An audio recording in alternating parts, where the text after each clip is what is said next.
So I am at work right now, and this is probably the only time that I have to answer this question, which is why are healthcare prices so high?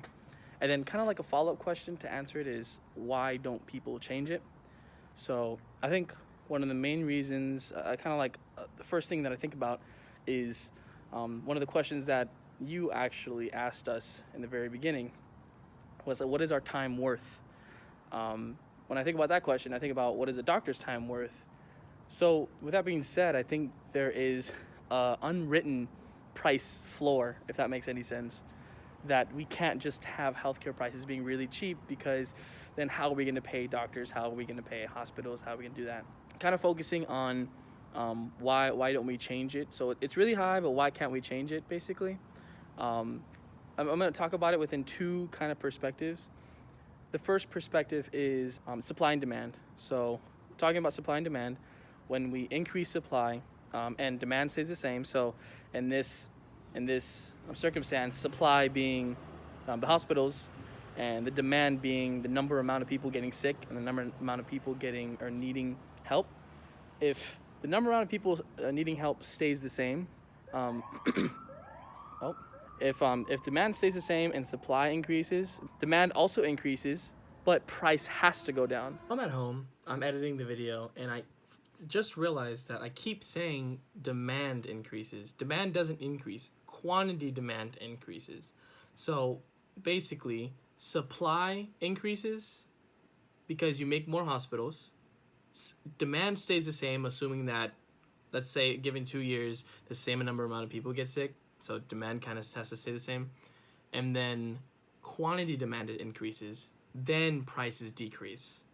So not demand. Demand does not increase.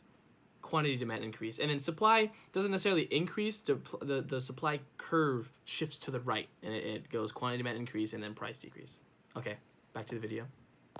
Well, because we automatically have that price ceiling, price floor, because doctors' time is worth money and hospitals cost a lot of money.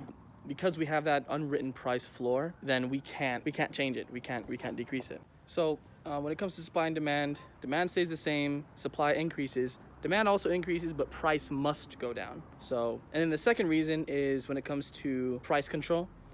If we were to put a ceiling on top of the prices, then according to the lectures, any type of market that you put a ceiling or a floor on becomes more inefficient. So when it comes to price floor and price ceilings, according to the lectures, any market, whether it be the healthcare market or just hospital market, anything, if you put a ceiling or a floor on it, it automatically becomes even more inefficient. In my opinion, it's already inefficient. So imagine if we were to put a ceiling on it, how much more damage it would cause. Or I think there would be a shortage. In my opinion, because if you put the price ceiling underneath the equilibrium as where we're at right now, then you'll see a lot more hospitals going out of business, I guess, because in our country, in a capitalistic society, unfortunately, a basic need like healthcare is a business, it's privatized.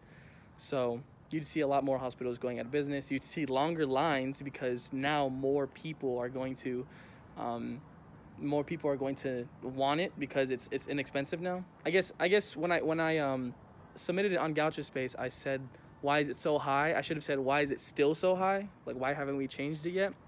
And yeah, the main two reasons, in my opinion, for that reason, like the answer to my question would be, if we were to decrease it, like by making more hospitals, then you'd see an increase in lines and fewer hospitals, actually. If you were to decrease the price, less people would be making less money. That's kind of like a scary thought of thinking that we would run out, essentially, of hospitals. Another side note, besides those two main reasons, you can make more hospitals, but you can't really make more doctors.